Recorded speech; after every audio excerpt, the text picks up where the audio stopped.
Oke, oh ya, saya tadi lupa memperkenalkan. Aduh, silakan Om Bas. Ini teman ngobrol atau tamu saya yang terhormat ini, saya saking pengen segera ngobrol, saya jadi lupa memperkenalkan.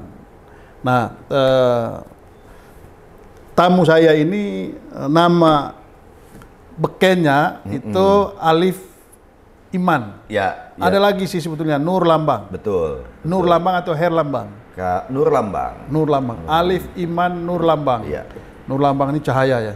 Ya, katanya. Kalau Arab gitu kan, Nur Cahaya. Ya. Nah, Bung Alif ini itu sejak mahasiswa menjadi aktivis sebuah organisasi yang zaman Soeharto itu dikenal sangat gigih. Itu memperjuangkan hak demokrasi dan melawan Soeharto. Dulu semua orang kenal namanya Pijar. Jadi zaman dulu menjadi aktivis Pijar itu keren, ya kan? Pusat Informasi Jaringan Aksi Reformasi. Nah, itu keren lah. Meskipun jumlah mereka nggak banyak, tapi setiap hari kerjanya diskusi dan provokasi. Banyak kan provokasinya. Makanya Rocky Gerung sering melabelkan Pijar tuh berpikir jarang. Berpikir jarang. Karena maksudnya lebih banyak aksi daripada terus. Gitu. Dan menginisiatifi diskusi dari satu kos ke kos yang lain. Ya, dan itu selalu dibuntuti oleh intel-intel, lalu kemudian aparat.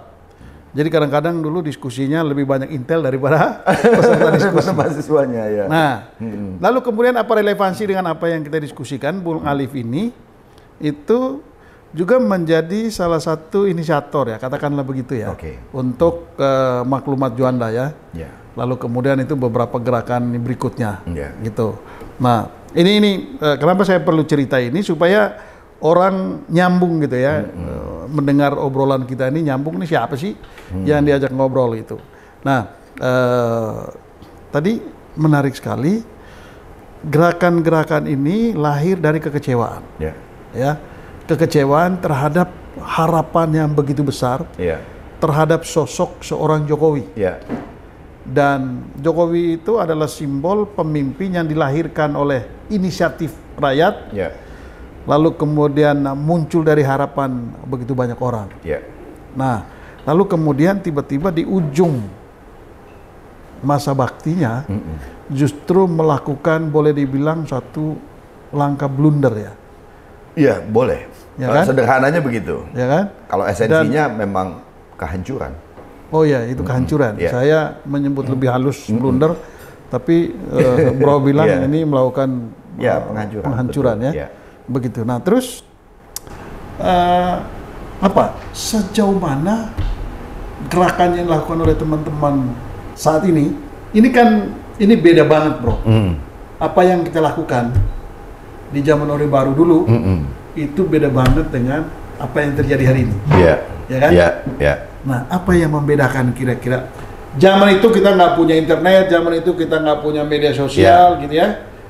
Mesti jalan dari satu kosan, jalan dari satu kampus ke kampus yang lain, jalan dari satu sekretariat kelompok diskusi ke ini yang lain.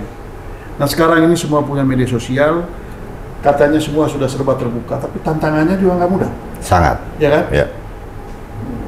Tapi apa sebetulnya yang ingin diwujudkan oleh gerakan ini?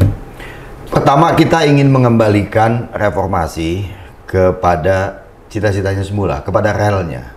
Ini kan sudah menyimpang relnya kan? Kalau kecewa dari rel. Kalau kecewa dengan langkah terakhir Pak Jokowi, maka ini kan berarti ada tujuan jangka pendek, ada sasaran jangka pendek, ada sasaran jangka panjang. Betul begitu? Harus dibilang betul ya, karena dalam setiap program atau perjuangan kan memang mesti ada kemenangan-kemenangan kecil, termasuk juga kekalahan-kekalahan kecil, gitu kan. Jadi kalau kekalahan besar, Bro. Kekalahannya ya, gitu. Sekarang gede banget, gitu loh ya.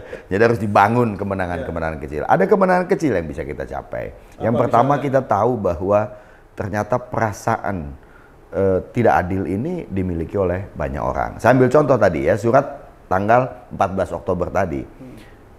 Setelah surat itu beredar, saya nggak tahu peredarannya sampai sejauh mana. Saya bukan buzzer kan, dan juga bukan Menkom Info yang bisa memantau peredaran WhatsApp orang.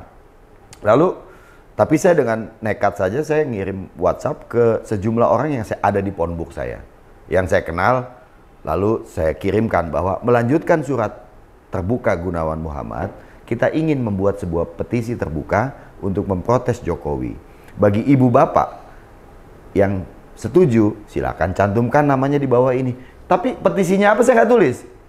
Petisinya memang belum dibuat. Saya kirim gitu aja. Dengan asumsi bahwa orang itu udah baca. Yang sudah membaca. Sudah membaca. Tapi saya nggak tahu kan, apakah dia udah baca atau belum.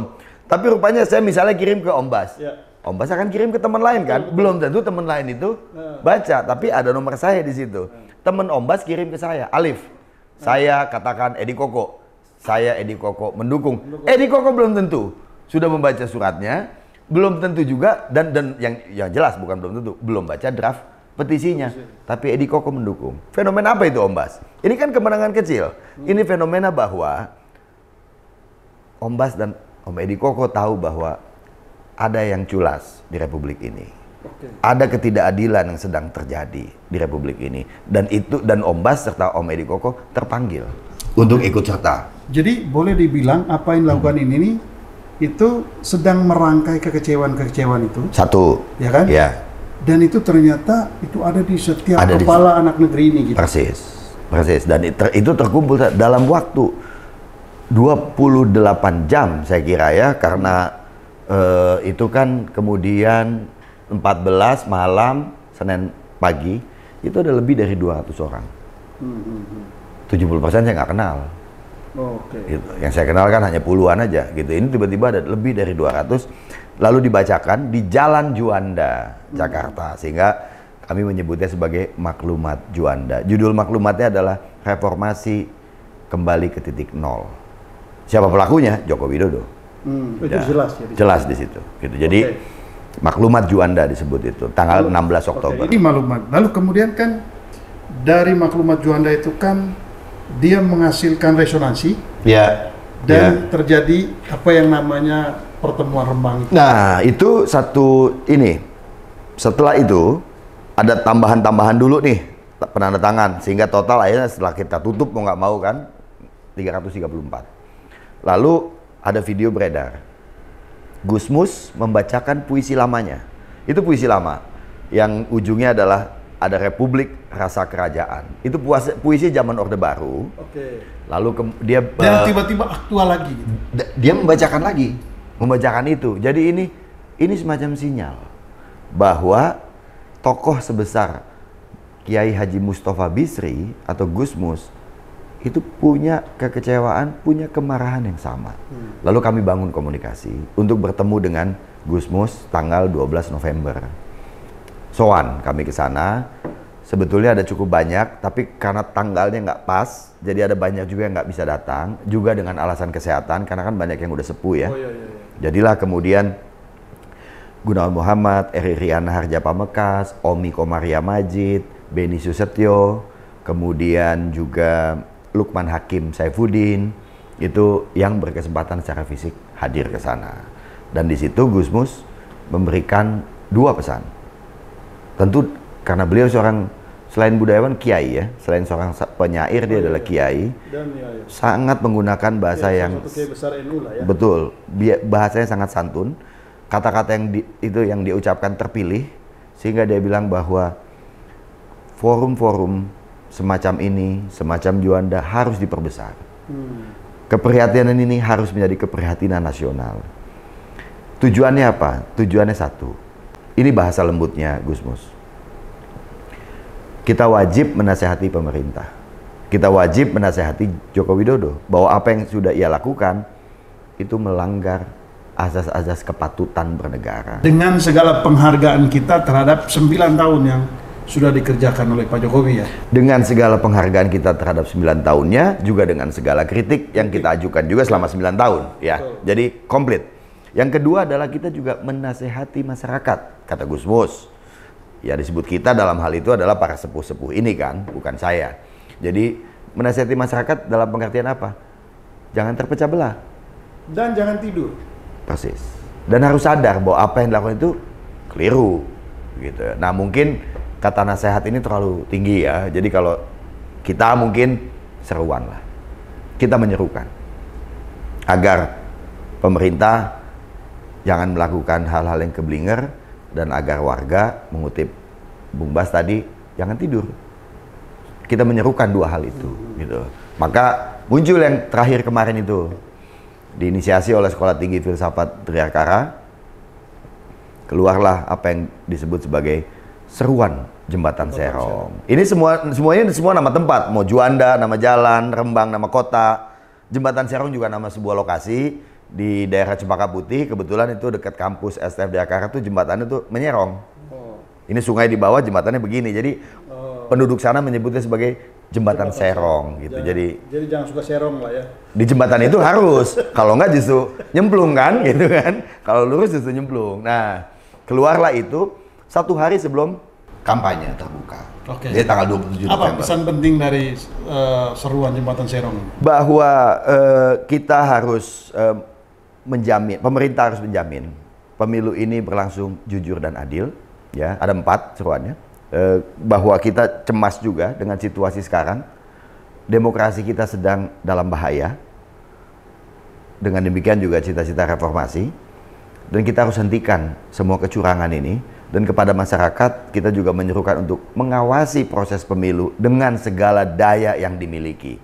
Kenapa ada kata dengan segala daya yang dimiliki? Karena seluruh penyeru yang saat ini sudah mencapai 900 penandatangan, semua penyeru ini menyadari bahwa kita sedang masuk ke dalam satu pertama kalinya pemilu curang sepanjang sejarah reformasi. Sejak pemilu 99 sampai 2024 ini pertama kalinya kita masuk ke sebuah sistem pemilu yang curang sejak dalam pikiran. Gitu. Oh, jadi ini sudah disimpulkan bahwa pemilu sudah curang sejak awal. Iya. Oke, tapi ini menarik sekali. Tapi kita tahan dulu, kita akan bahas setelah itu.